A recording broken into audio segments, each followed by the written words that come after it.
नमस्कार। आज हम लोग पढ़ने जा रहे हैं अजंता की सैर। अजंता एलोरा की गुफाओं का नाम आपने जरूर सुना होगा। वो अपनी कलाकृतियों के लिए प्रसिद्ध है। तो एक पत्र के माध्यम से इस कहानी को हम पढ़ेंगे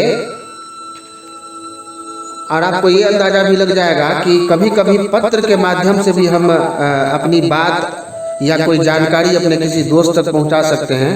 और सबसे रोचक तथ्य क्या है कि आपको उसके अंदर के जो विभिन्न चित्र हैं, आप अगर कभी गए हैं घूमने के लिए तो बहुत अच्छी बात है। वो एक रमणीक जगह है, अभी भी लोग बहुत बड़ी संख्या में वहाँ घूमने के लिए जाते हैं। लेकिन आप अगर कभी नहीं गए हैं तो चिंता मत कीजिए, इस वीडियो चित्रकथा के माध्यम से मैं आपको वहाँ घुमा दूंगा। तो ये देखिए, एक चित्र तो अभी आपके सामने आ गया, अंदर से वो अभी भी कैसा दिख रहा है, उसकी साफ सफाई करके उसको सजा करके रखा गया है। तो पत्र के माध्यम से एक दोस्त जो वहाँ गई थी और उसने अपने दूसरे दोस्त को जानकारी दी है, वहाँ क्या कुछ उसने देखा, उसे क्या सीखने समझने को मिला। तो हम लोग भी बिल्कुल उस पत्र को ही पढ़ देते हैं यहाँ पर, और आपके ध्यान में सारी बातें आ जाएंगी। तो आइए पढ़ते हैं अजंता की सैर, और इसके बहाने आपकी सैर भी मैं करवा दूंगा। ये पत्र मधु को लिख रही है उसकी सहेली अनुपमा, और पत्र के माध्यम से वो गर्मी की छुट्टियों में जो गई तो उसे घूमने का मौका मिला, और वहाँ उसने अजंता की गुफाओं में क्या क्या देखा, कैसे वो लोग वहाँ गए, किसने उस गुफा को बनवाया है, इस सब के बारे में चर्चा की गई है। प्रिय मधु नमस्कार, तुम्हारा पत्र मिला। पत्र पढ़कर बहुत खुशी हुई कि तुमने दशहरे की छुट्टियों में खूब मज़े किए। मैं और रोहित इस बार दशहरे की छुट्टियों में महाराष्ट्र गए थे अपने मामा जी के घर। मुझे शुरू से ही मूर्तियों, चित्रों और रंगों ने अपनी ओर आकर्षित किया है। मामा जी के घर जाने के पीछे एक कारण यह भी था, इस बहाने हम अजंता की गुफाओं की कलाकारी का आनंद ले लेते। वहाँ जाते तो अजंता की जो गुफाएं हैं उसकी जो कलाकारी है उसका मज़ा हमें देखने के लिए मिल जाता। तो ये बहुत दिन से विचार ये लोग करके रखे हुआ था कि अगर समय मिला, अगर मौका लगा तो कुछ लोग गर्मी की छुट्टियों में दिल्ली जाते हैं, कुछ लोग कश्मीर चले जाते हैं, कुछ लोग कन्याकुमारी चले जाते हैं। वहाँ वैष्णो देवी माँ की जो गुफा है, मंदिर है बड़ा भव्य, और थोड़ा पहाड़ की चढ़ाई का आनंद भी ले लेते हैं। और जो लोग नवामुंडी या उसके आसपास रहते हैं वो तो वैसे भी पहाड़ों के बीच रहते हैं, तो उनको तो थोड़ा थोड़ा पहाड़ में रहने का अनुभव होगा ही। बहरहाल आइए अब कहानी की ओर लौटते हैं।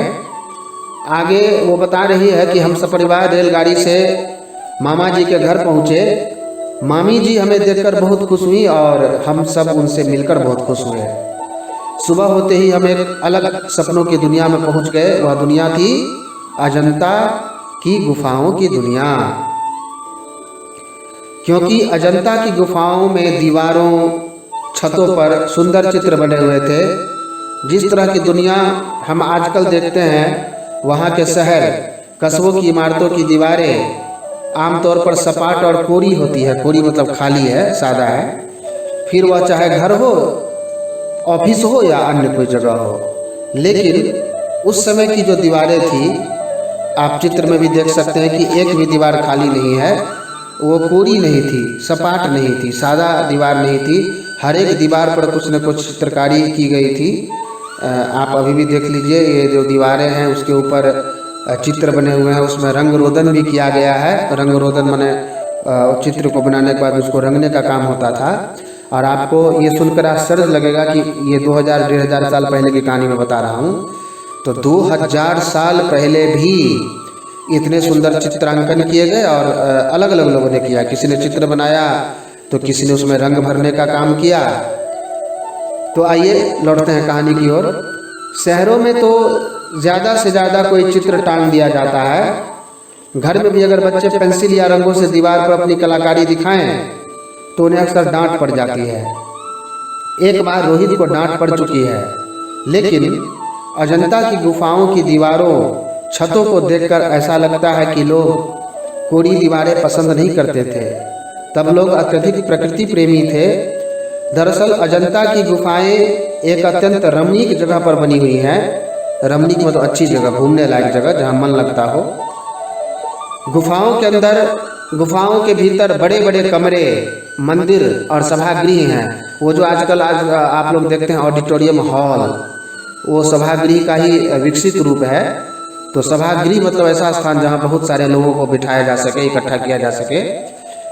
इन्हीं की छतों और दीवारों पर चित्र और मूर्तियाँ बनी हुई हैं। ये गुफाएं अलग अलग समयों में बनी हैं। एक और चित्र का मजा लीजिए। ये देखिए किस तरह की सीढ़ी यहाँ पे बनी हुई है, और आप थोड़ा सा जूम करके जब देखेंगे तो आपके ध्यान में आएगा कि ये लोग, ये चित्र आजकल का है, ये सब तो पुरानी हो गई है तो आपको दिख रहा होगा। तो ये देखिए कितने छोटे छोटे लोग इन सीढ़ियों से चढ़ रहे हैं। कुछ गुफाएं 2000 साल पुरानी है तो कुछ लगभग 1600 साल पुरानी, मतलब लगभग 1500 साल, यानी 1000 साल और 500 साल 600 साल अलग से। क्या तुम जानती हो कि यह गुफाएं किसने बनवाई थी? ये गुफाएं अजंता और उसके आसपास के शहरों के जो धनी व्यापारी या किसान रहते थे, उन्होंने किसके लिए बनवाई? तो बौद्ध भिक्षुओं के रहने के लिए और उपासना करने के लिए बनवाई थी।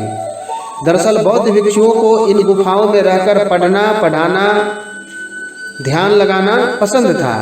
अजंता की गुफाओं में यह चित्र और मूर्तियां किसने बनवाई, इस बारे में कई तरह के विचार हैं।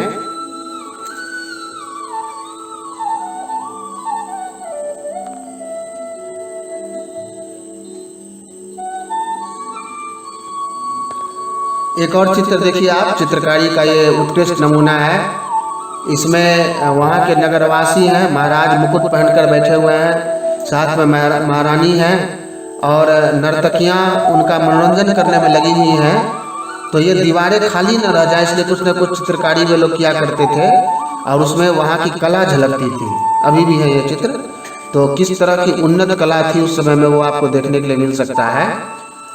कुछ लोगों का कहना है कि यह चित्र बौद्ध भिक्षुओं ने बनवाए हैं, तो कुछ का कहना है कि जिन व्यापारियों और किसानों ने यह गुफाएं बनवाई थी, उन्हीं लोगों ने अपने पसंद के चित्रकारों, शिल्पकारों से इन गुफाओं की सजावट का काम करवाया।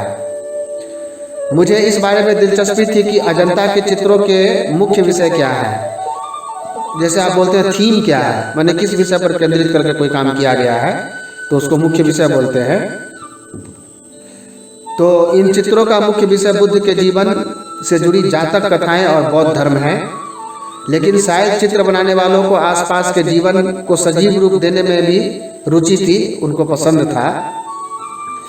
रोहित ने बताया अजंता में बने चित्रों के रंग खनिजों से बने हैं। मिनरल्स जो आप पढ़ते हैं तो उनसे बने हुए रंग बहुत दिन तक टिकते हैं, इसीलिए वह आज भी कुछ समय ही पुराने लगते हैं। ये मिनरल जो है उनको पत्थर पर घसीट कर, घस करके उनका चूर्ण निकाल कर उसका एक लेप तैयार करके और बहुत कलाकारी के साथ उसका रंग उस समय बनाया जाता था। ये कला तो अब विलुप्त होने के कगार पर है, लेकिन उन रंगों की विशेषता ये थी कि वे रंग बहुत दिनों तक टिकते थे। आप देख लीजिए ना, 2000 साल बीत गए, अभी तक वहाँ पर ये रंग जो है आपको मिल जाएंगे। कुछ रंग उड़ गए हैं लेकिन कुछ रंग अभी भी बचे हुए हैं। चित्रों में लाल रंग के लिए गेरू अभी भी मिलता है बाजार में, पीले रंग के लिए प्योढ़ी जो एक प्रकार का पीला पत्थर है, और सफ़ेद रंग के लिए चूने का प्रयोग किया गया था। इन्हें पीसकर गोंद के साथ मिलाकर तैयार किया जाता था।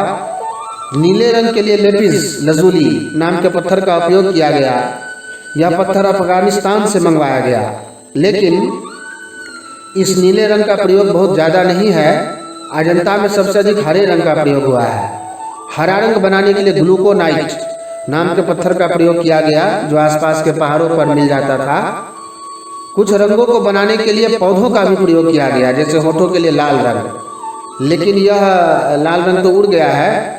पौधों से बनने वाले रंग जल्दी उड़ जाते थे। वास्तव में अजंता के चित्रों को कई लोगों ने मिलकर बनाया है। कुछ कलाकार केवल मानव आकृतियां बनाते थे, तो कुछ जानवरों के चित्र बनाते थे।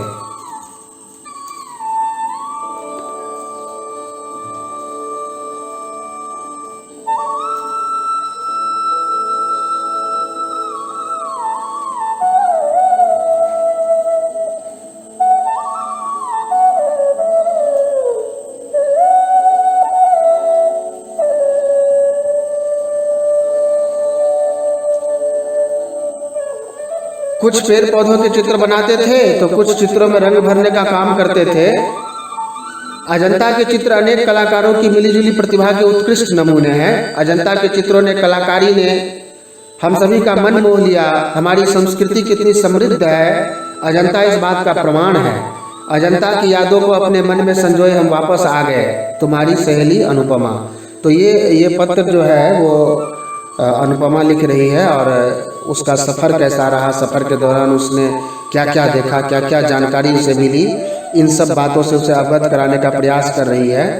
तो मैंने प्रयास किया कि इसको वीडियो के रूप में चित्रांकित कर दूं ताकि अधिक समय तक आपके यादों में बना रहे, बरकरार रहे। तो उम्मीद है कि मेरा यह प्रयास आपको पसंद आया होगा। और मैं आपसे एक बात कह रहा हूं, अभी तो खैर लॉकडाउन है, जब समय सुधर जाता है, साल सुधर जाता है, तो आप गर्मी की छुट्टी या दीपावली, छठ वगैरह की छुट्टी में यदि मौका लगे तो अपने अभिभावक गणों के साथ एक बार ज़रूर अजंता की गुफाओं का सैर कीजिए। देखिए वहाँ किस तरह के दुर्लभ चित्र बने हुए हैं। ये हमारे भारतीय संस्कृति की विरासत हैं। आपको निश्चित रूप से बहुत अच्छा लगेगा।